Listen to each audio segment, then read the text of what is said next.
galera, aqui quem fala é o Jess Canal Só Vitória. Nesse vídeo de hoje, vamos ver o que o pessoal do programa Linha de Passe estão comentando sobre a notícia de hoje do Flamengo. Lembrando sempre, hein?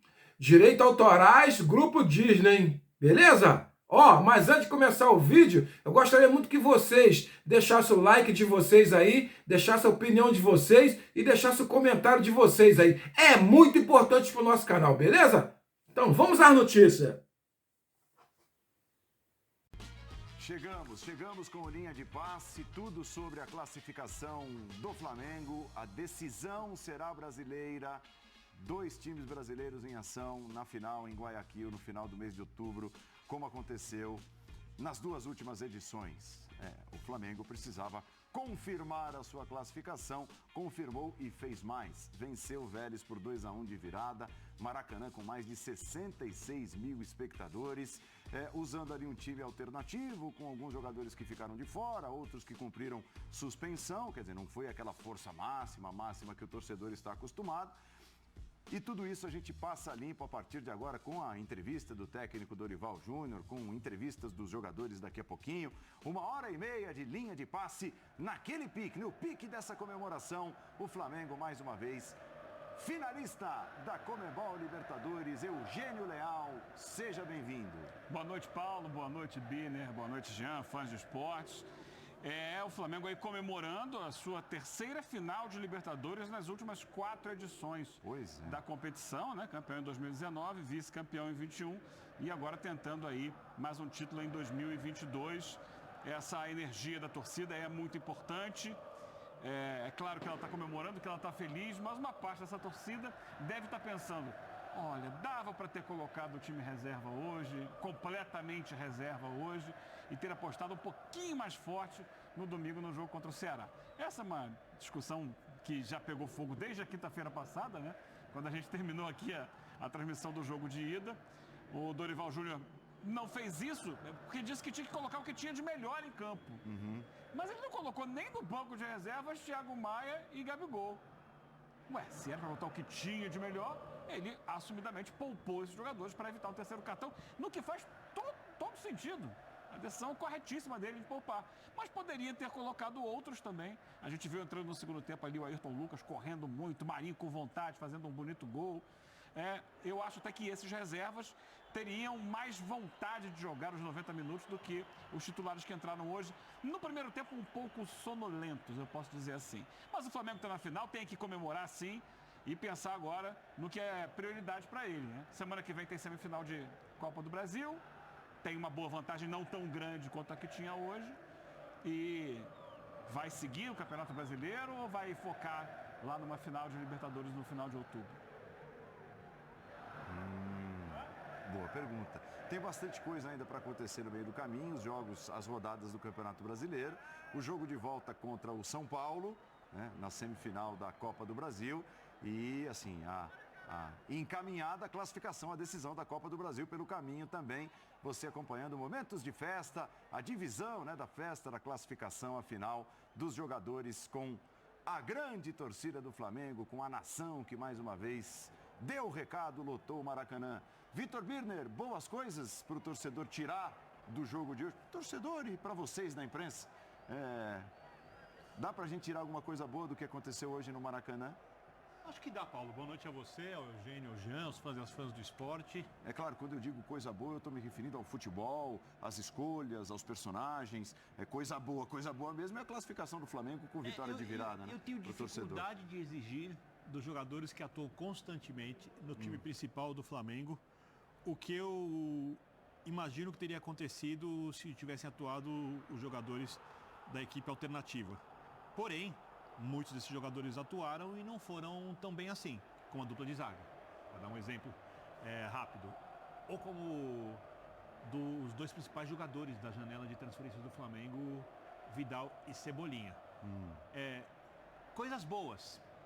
Um segundo tempo com uma postura muito diferente do primeiro. Perfeito. E já adianta, a gente depois fala um pouco mais sobre isso.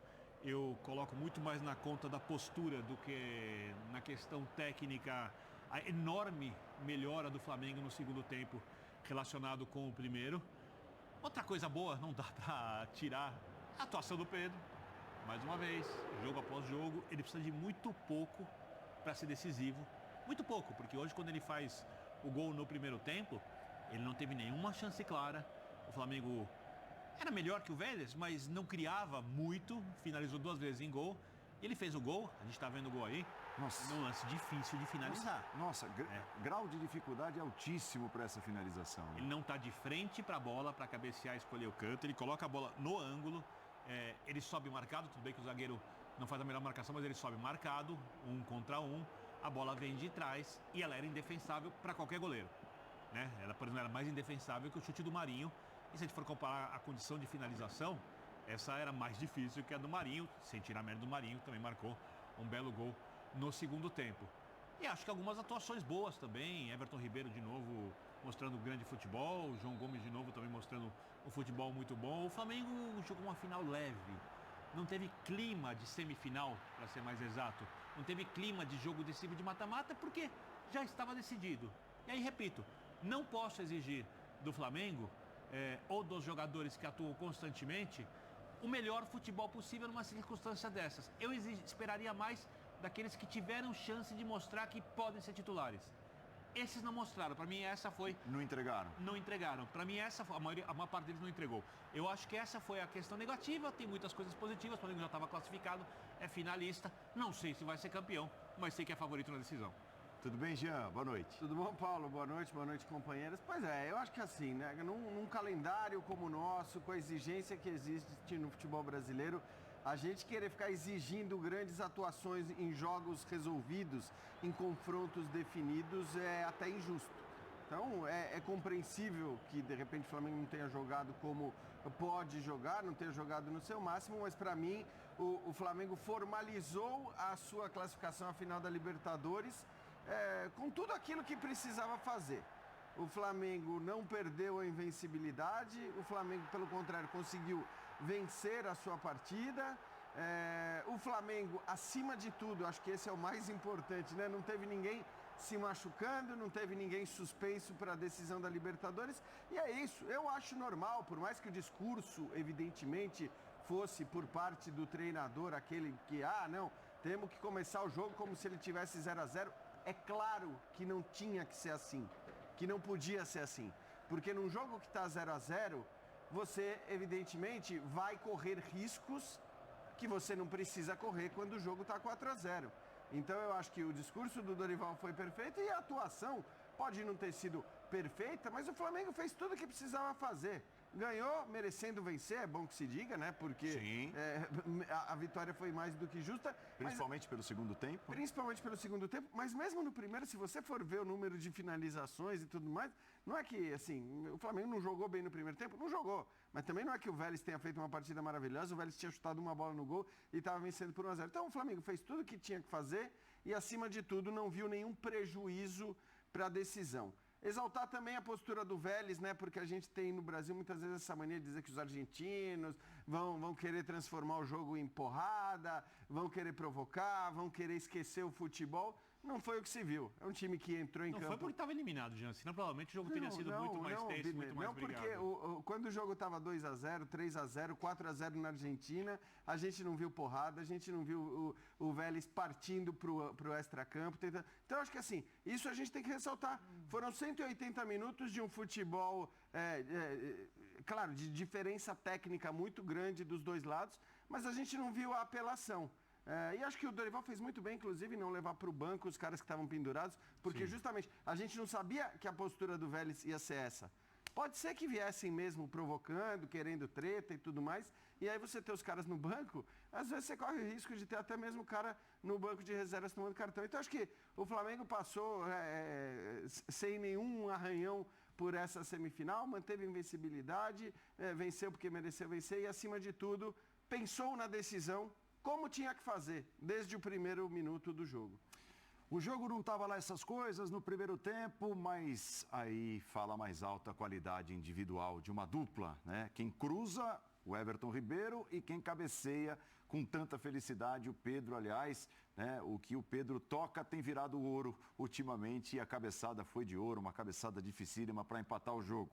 Por que eu falo da dupla? Porque ouvimos, a partir de agora, essa dupla aqui no Linha de Passe. Logo depois que acabou o jogo, eles conversaram com a imprensa. Fala, Everton, tudo bem? Cara, parabéns pela classificação, também pelo recorde de hoje, o jogador que mais atuou pelo Flamengo em Libertadores. Queria que você falasse um pouco sobre o jogo de hoje, uma dificuldade inicial que o Flamengo teve, projetasse também essa final agora com o Atlético Paranaense, esse adversário duro que vocês já enfrentaram na Copa do Brasil, e também o que vocês aprenderam no ano passado numa final, vocês podem levar para esse ano também. Um jogo difícil, né? Como é uma semifinal de Libertadores, a gente sabia que tinha uma vantagem, mas queríamos vencer, queríamos jogar bem, e eles conseguiram sair na frente. Nós tivemos tranquilidade, mantemos a cabeça no lugar, organizado, chegamos ao empate, depois fizemos um excelente segundo tempo, então tá todo mundo de parabéns. Dorival nos mostrando e nos ajudando no intervalo, que a gente precisava melhorar. Então acho que é um conjunto de tudo, a nação mais uma vez dando show, nos ajudando, e é muito especial esse momento para mim. Eu agradeço a Deus por tudo que eu estou vivendo, é um privilégio poder jogar no Flamengo. E agora, ainda mais com um recorde desse, 49 jogos e pronto para fazer 50 numa final de Libertadores. Trabalhar firme, aprender com os erros do passado e trabalhar forte para essa grande final. Vai ser um jogo extremamente difícil, mas vamos nos preparar bem para buscar esse tricampeonato. Valeu, obrigado. Classificação, você hoje fez um gol histórico, se tornou o jogador que mais fez gols pelo Flamengo em uma edição de Libertadores. Queria que você falasse sobre isso, sobre a dificuldade que o Flamengo teve um pouquinho no jogo. Todo mundo falou que ia ser muito fácil, mas vocês mostraram aí, viram que não foi fácil. Projetasse essa final contra o Atlético Paranaense em Guayaquil no dia 29 de outubro. E tem convocação aí na sexta-feira, você falasse um pouquinho sobre isso, essa fase esplendorosa que você vive. Nós do elenco, ninguém falou que ia ser fácil, né? A imprensa, todo mundo estava falando. Mas a gente manteve a seriedade, né, como a gente teve no primeiro jogo. Uma grande equipe, mostraram que é uma grande equipe que começaram jogando muito bem, fizeram 1-0. Né, eles estavam conseguindo sair um pouco jogando no primeiro tempo. E no intervalo o professor Dorival conseguiu acertar. E conseguimos a virada, um jogo muito complicado. Mas isso mostra mais uma vez a capacidade desse elenco. Né, muito feliz com mais uma final, é a terceira final desse elenco na Libertadores. E espero poder conquistar mais títulos. E a convocação, estou muito feliz com esse momento que eu estou vivendo, né? A expectativa boa, mas como eu sempre falo, é continuar trabalhando, evoluindo, e se Deus quiser as portas da seleção vão se abrir. Valeu, obrigado. Muito bem, então 2 dos principais personagens, que bacana, né? Esses números também, eles refletem bem o que significa essa geração. O Eugênio citava, gente, são 3 finais nos últimos 4 anos, na história da Libertadores. Assim, é muita coisa o que tem conseguido essa geração. E esses caras vão acumulando esse tipo de recordes, né? O Everton, que vai chegar a 50 jogos, como ele mesmo disse, na final da Libertadores. O Pedro, então assim, são coisas diferentes. O Pedro se igualou hoje ao Zico, só ao Zico, em número de gols na história da Libertadores, com a camisa do Flamengo 16. E, ao mesmo tempo, ele chegou a 12 numa única edição, na atual edição, superando Zico e Gabigol, que eram os principais artilheiros do Flamengo, dentro de uma mesma edição da Libertadores, com 11 gols cada. Então, esses recordes eles vão sendo acumulados por essa geração.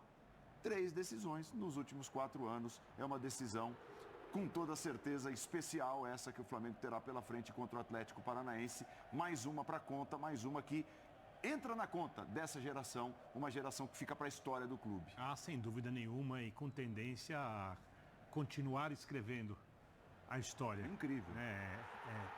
Acho que o Flamengo, inclusive, não chegou a uma decisão possível nessa trajetória porque estava num momento ruim, perdeu vaga nos pênaltis, era melhor que o Racing, tinha tudo para conseguir chegar e por coisas que são parte do futebol, até erros do próprio Flamengo ali, naquele momento, além da falta de sorte, tudo isso foi necessário para o Flamengo não ir a uma decisão. Acho que essa geração, ela vai continuar escrevendo essa história. Se a gente for pensar alguns jogadores que são referências, como o Pedro, se não for negociado, e o Flamengo, para negociar um jogador desses, provavelmente vai ter que receber uma proposta astronômica que permite ao clube contratar outro grande jogador. O Gabigol também é um jogador relativamente jovem, não é um jogador jovem, mas é um jogador que está muito longe de ter o seu momento de decadência. São jogadores que devem ficar aí por mais algum tempo, ou que podem ficar se a direção do Flamengo quiser, e são algumas das referências. Inclusive o Gabigol hoje é tema para depois, mas ficou muito claro como ele faz falta, mesmo na fase em que ele não está finalizando bem. Que como ele é útil na construção. Na construção, né? Como o entendimento dele com Everton Ribeiro, que joga ali do lado direito, né? Porque o Cebolinha joga mais do lado esquerdo, mas o Gabigol joga um pouco mais do lado direito, o Everton Ribeiro também joga ali, e o Rodinei também joga ali. O Rodinei está na melhor fase da vida dele pelo Flamengo, e a junção com o Pedro, como tudo isso funciona muito bem, né? Então, a tendência dessa geração é cedo para a gente falar disso, mas chegar em mais decisões de Libertadores, porque nenhuma equipe de fora vai igualar o nível técnico do Flamengo, outra equipe do América do Sul. E aqui dentro também está difícil. Eventualmente alguma pode, sei lá, as coisas acontecem no futebol, faz uma loucura de investimento, né, e se endivida, ou de repente alguém faz uma SAF num dos clubes que não estão endividados. Aí eu estou pensando, por exemplo, no Palmeiras. A SAF do Palmeiras ia colocar mais de bi, provavelmente, mas eu não acho que o Palmeiras também queira uma SAF nesse momento. Então, a tendência é que o Flamengo mantenha esse elenco forte, e elenco favorito a ganhar todos os campeonatos que disputar. Não vai ganhar todos, mas é um dos favoritos e vai chegar nas decisões. E essa decisão com o Atlético Paranaense, vou repetir meu comentário anterior, um jogo só torna tudo muito mais imprevisível. Se fossem 10 jogos, eu garantiria que o Flamengo ganharia mais jogos do que perderia com o Atlético Paranaense. Se fossem 5 jogos, também garanto que o Flamengo faria mais pontos em confrontos diretos contra o Atlético Paranaense do que perderia. Um jogo só torna a situação mais arriscada, mas o Flamengo tem mais time, tem mais jogador para resolver, tem mais jogador acostumado à decisão de Libertadores, vai ter a torcida muito maior, provavelmente. Não sei como vai, mesmo com a venda de ingressos igualitária, provavelmente, entre as equipes, vai ter uma torcida muito maior em Guayaquil e vai entrar em campo como favorito. Se vai ser campeão, eu não sei. Mas que é o favorito, sem dúvida nenhuma. Inclusive, o resultado de ontem do Atlético Paranaense e Palmeiras, para os flamenguistas, foi favorável, porque um jogo contra o Palmeiras seria mais difícil. Vamos ao Maracanã, acionando Paulo Calçade, que se junta ao time de comentaristas do Linha de Passe a partir de agora, diretamente lá do palco. Calçade que esteve na transmissão do jogo com exclusividade aqui na ESPN e no Star Plus, chega também com as primeiras considerações depois da virada do Flamengo e a confirmação da classificação. Tudo bem, Xará? Bem-vindo. Olá, Paulo. Olá, companheiros. Olá para vocês todos que nos assistem. Bom, havia uma expectativa gigantesca no Rio de Janeiro, no Maracanã, no Brasil todo, de um Flamengo repetindo, que aqui fosse, né, o terceiro e o quarto tempos daquele jogo de Buenos Aires, então mais 3, 4, 5, e não foi essa a realidade, por 2 motivos. Primeiro, pelos desfalques, eu não estou nem considerando os 2 zagueiros aí, sim, a ausência de Thiago Maia e de Gabigol. Thiago Maia, porque mexeu muito no posicionamento do João Gomes, que é um baita jogador. O Zinho observou muito bem isso. Quando ele vai para uma outra função no meio de campo, um pouquinho mais adiantado, ele até rouba uma bola para o gol. Então é um jogador que está numa fase incrível. E era um meio de campo do Flamengo transformado. Primeiro, por não ter o Thiago Maia. Então, o que faz o Dorival? O Dorival tenta a manutenção do sistema, do formato, só que com outros jogadores. Então, ele coloca o Cebolinha e o Vidal. Cebolinha para agir como o Gabigol. Não dá.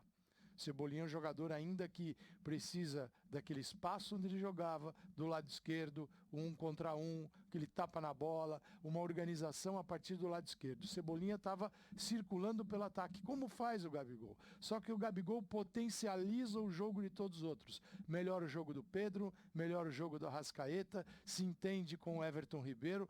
O jogo até do Everton Ribeiro estava um pouquinho para baixo hoje. Talvez em função disso também. E de uma preocupação de um meio de campo que não estava marcando bem. O que faz o Flamengo no primeiro tempo? O Dorival sobe para tentar interferir na saída. Uma medida legal. Não é o Flamengo no fundo do campo. É tentando barrar o Vélez na construção, na origem da construção. Só que isso não acontece. Não acontece com o Cebolinha, com a Arrascaeta e com o Pedro. O que faz o Vélez sair tranquilamente para o meio de campo. E aí o Vélez, ele se vale de uma vantagem que ele não teve no primeiro jogo, com o meio de campo com o terceiro jogador. Era isso que deveria ter feito o Alexander Medina. A gente em Buenos Aires falou a semana toda, será que ele vem com o terceiro? Será que ele vem? Porque era óbvio. Onde o Flamengo é muito mais forte, ele tinha que barrar o Flamengo. Não, ele vem com 2 volantes que ficaram exaustos, porque é um jogo construído pelo lado na Argentina, vazio no centro do campo, onde o Flamengo deitou e rolou. Hoje ele vem com Florentin, um terceiro jogador, Garajaldi, e o Cáceres. E aí ele tem marcação para Rascaeta, ele tem marcação para Vidal, ele tem marcação para Everton Ribeiro. Foi um primeiro tempo um pouquinho mais difícil, mas pelos comportamentos do Flamengo também. Não achei o comportamento o melhor, não esperava um comportamento de um time mais agressivo, encurtando espaço, tentando recuperar a bola. Nem sempre você viu o time retornando como deveria, ficavam lá os 3 da frente e aí atrás ficava pesado. E no segundo tempo melhorou porque diminuiu a ação do Vélez. Paulo, e quando o Vélez fala agora, vamos pra frente, vai. Entra Walter Boa, entra Osório, Julián Fernandes, tira o Florentin, aí não acontece mais nada. Ali morreu o Vélez, porque o que o time conseguiu fazer de bom era quando tinha um terceiro no meio de campo. Deveria ter jogado assim na Argentina. Foi encarar o Flamengo, levou 4 e aí não aguentou no Maracanã. Mas a expectativa foi lá no alto. E a virada, eu acho que a virada recompensa o torcedor que veio ao Maraca. O gol do Pedro, quase de costas, não, é um absurdo, né? Que fase! Que fase. É uma fase daquelas. Vocês concordam com a avaliação do Vitor Birner a respeito da ausência do Gabigol, hoje ter feito falta, principalmente na construção das jogadas? Eu acho que a primeira falta que ele faz é da entrega dele, da energia que ele coloca no jogo, que eu acho que faltou um pouco no time, especialmente no primeiro tempo. E aí faz falta o encaixe com os jogadores que atuam por ali. Sim. Com o Everton Ribeiro e com o Rodinei, que passou o tempo todo. Toda hora passou, mas não conseguiu gerar exatamente um grande lance, assim, um gol dali. Pela quantidade de vezes que ele chegou à linha de fundo com bola dominada, acho que faltou alguém ali que entendesse esse movimento dele para se posicionar, para receber essa bola, ou puxar marcação para um passe para uma outra pessoa. Eu acho que é muito disso, da personalidade dele em campo. E aí, é uma outra questão. O Cebolinha. O Cebolinha foi um dos melhores em campo contra o Ceará no final de semana. Só que jogando do outro lado. Então, essa é a questão. Ele vai muito melhor do lado esquerdo. Mas assim, por isso que eu falo aqui, de colocar o time inteiro que vem jogando o brasileiro e não mesclar. Porque quando você mescla, da maneira como mesclou, já mudou o João Gomes de posição. Você já tem que botar o Cebolinha do outro lado, porque normalmente você joga com Marinho pela direita, Cebolinha pela esquerda, e vinha jogando o Lázaro pelo meio, né? O Lázaro saiu, jogou o Gabigol no domingo. Então são jogadores que não estão encaixados, ele desencaixou o time, e aí demorou, né, como o Paulo falou, para voltar. Então eu acho que a ausência do Gabigol passa muito por isso, pela energia dele, que às vezes é excessiva e faz mal a ele e consequentemente ao Flamengo, pelo encaixe dele, mas pelo fato de que ele foi obrigado a mexer. Então ele tem um time que está encaixado jogando brasileiro e tem um outro time que está encaixado jogando Copas. Quando ele mistura muito esses times, a coisa não encaixa, não joga nem tão bem quanto um, nem tão bem quanto o outro. E hoje acho que, repetindo, né, ele tinha que misturar, porque a partir do momento que ele resolveu escalar a equipe principal, ou manter aqueles que ele podia escalar da equipe principal, Thiago Maia e Gabigol, para mim, assim, ele não tinha mesmo que nem levar o banco de reservas, como eu disse, os outros dois estavam suspensos. Eu concordo contigo, já. Ele não tinha que levar. Mas o discurso dele foi o discurso seguinte, eu não posso correr o risco de colocar algo que não seja diferente do melhor que eu tenho à disposição. Ele falou isso porque lembrou do Cabanhas. Não é por aí, ele pode. Ele sabe que não é por aí. Mas então, eu acho, eu acho que a gente leu a entrevista sabendo que ele não pensava exatamente isso, né? Que ele não pensava que esse jogo começava 0-0, que tinha que ser tratado da mesma maneira. Eu tenho certeza absoluta que no vestiário ele falou, gente, a gente vai ter uma final depois desse jogo e, evidentemente, vocês não podem correr riscos que talvez fossem necessários num outro contexto, mas que não iam ser necessários nesse contexto. Por isso, né, a ausência do Gabigol é completamente justificável. Acho que ele faz mais falta mesmo na questão da criação, da armação. E você tem razão em relação à energia, né? A esse vigor que ele tem em campo, muitas vezes exagerado. Mas hoje também acho que era normal, apesar de todo o discurso do Dorival, apesar da presença de um Maracanã, né, lotado, acho que era normal. Você sabe que o jogo está 4-0. Então não tem jeito. A gente passou, né, uma semana falando isso. Não adianta, por mais que o discurso seja por mais que semifinal de Libertadores, não sei, a gente sabe que estava 4-0.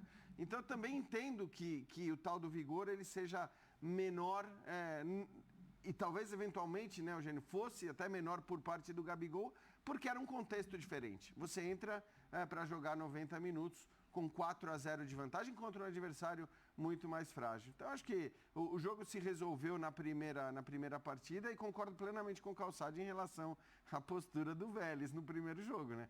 Cara, é óbvio, assim, aí é uma questão que o Cacique... Acho que perderia da mesma forma. Claro. Mas seria um jogo... Da mesma forma, a gente perderia. E o Medina teve recentemente no futebol brasileiro. Não dá nem para dizer, mas o cara de repente foi surpreendido. E outra coisa, né, Paulo, assim, estamos falando do Flamengo, né? Não estamos falando de um time que pode ser muito conhecido. Vou citar o exemplo, sei lá, do Fortaleza. Muito conhecido, as qualidades e capacidades do Fortaleza, muito conhecidos no cenário nacional, menos conhecidas talvez lá fora, pelos técnicos de fora, apesar de jogar competições internacionais também. Mas o Flamengo, ainda que ele não tivesse trabalhado no Brasil, acho que ele tinha que saber a qualidade, o valor, e tinha que tentar jogar em casa como tentou jogar fora. Eu gostei muito de uma das suas primeiras intervenções hoje, Calçade, na transmissão, que você disse assim, o Medina está só 90 minutos atrasado em relação a ter tomado uma boa decisão. Você disse lá no comecinho do jogo hoje, Paulo. Ele atrasou 90 minutos e 4 gols. Aí já era, né? Porque assim, isso era claro para quem vê o Flamengo, quem acompanha o Flamengo. No nosso caso, a gente chegou na Argentina se imaginando que aquilo seria o óbvio. Aí você vai para as escalações do Medina, o Medina assume a partir das oitavas. Então o Medina tinha, até encarar o Flamengo, 4 escalações. Ele tinha contra o River e contra o Tajeres. E ele encontrou o time. Era esse time, Orejano, Hanson, Walter Bou e Prato. E 2 jogadores no centro. Mas contra o Flamengo não ia funcionar. Porque no setor onde o Flamengo tem João Gomes, ele tem Everton, ele tem o Gabigol passando por ali, o Arrascaeta dando aula. Ele tem uma associação tão rica, era o setor vazio. Por quê? Primeiro porque nesse formato é um time que ele se constrói com o Orejano e com o Hanson, que ou aprofunda ou vem ali tentar uma saída mais rápida. Os 2 volantes não iam produzir e encarar o Flamengo sozinho. Então, sim, ficou o Walter Bou perdido, o Prato lá na frente batendo no muro e o Flamengo tocando a bola. Quer dizer, no pit-pit-pó de Osmar Santos, né? Ali, um negócio absurdo o Flamengo. O cara errou, mas errou demais. Quem assistia ao Flamengo encarava e pedia, esse cara vai colocar um terceiro. Aí ele vem depois do 4-0 com o terceiro aqui. E é claro que incomoda mais o Flamengo, sobretudo pela postura. O Flamengo subia os 3 para marcar, os 3 não marcavam a saída, Pedro, Cebolinha e Arrascaeta. A bola saía com a maior tranquilidade, já eliminava 3 jogadores do Flamengo na marcação, e aí pegavam o meio de campo, fazendo o Vidal correr para um lado para o outro, o Everton Ribeiro e o João Gomes. Não foi legal. Os retornos lentos. Aí no segundo tempo a coisa melhorou. Melhorou porque eles conseguiram filtrar o Vélez já não finalizou tanto, e quando o Medina aí vai vamos ver o que acontece, o time deixou de jogar, porque ele perdeu, não a superioridade numérica, mas ele ofereceu ao Flamengo recuperar aquilo que aconteceu no primeiro jogo. Claro, sem aquele brilho. O Flamengo errou muito passe hoje, viu? Muito passe. E naquele campo ruim da Argentina tava uma delícia. Mas tá aí, passou, venceu. Eu acho que atende um pouco a expectativa da torcida. Eu acho que tem que entender isso também. Eu me posicionei, eu acho que o Dorival tá certo. Eu acho que passar pro elenco essa seriedade de semifinal de Libertadores, nós já vimos aqui o que o comportamento baixou, mesmo ele insistindo demais nisso. E se ele vai com um time totalmente reserva, No segundo tempo, quando ele começa a trocar, ele vai ter que pôr os titulares, porque ele já não tem 4. Já não tinha Gabigol, não tinha Thiago Maia, 2 zagueiros. Então, um Dorival que o Flamengo deu um recado, né? Foco total na Libertadores. E a vantagem do Flamengo é já ter enfrentado o Atlético Paranaense do Felipão 2 vezes. Porque o Flamengo sofreu ali, não foram jogos fáceis. Jogos que a gente pode discutir, quantidade de finalizações, mas os 2 placares muito justinhos. Então isso eu acho que dará ao Flamengo num jogo único, uma atenção especial. E eu começo a imaginar aqui como é que vai jogar o Felipão, viu, Paulo Andrade? Eu acho que essa questão, eu não sei se a gente vai entrar nessa discussão de novo, mas eu entendi perfeitamente o que o professor Calçade disse, eu discordo, já falei disso mais de uma vez, com essa questão de usar o time principal hoje.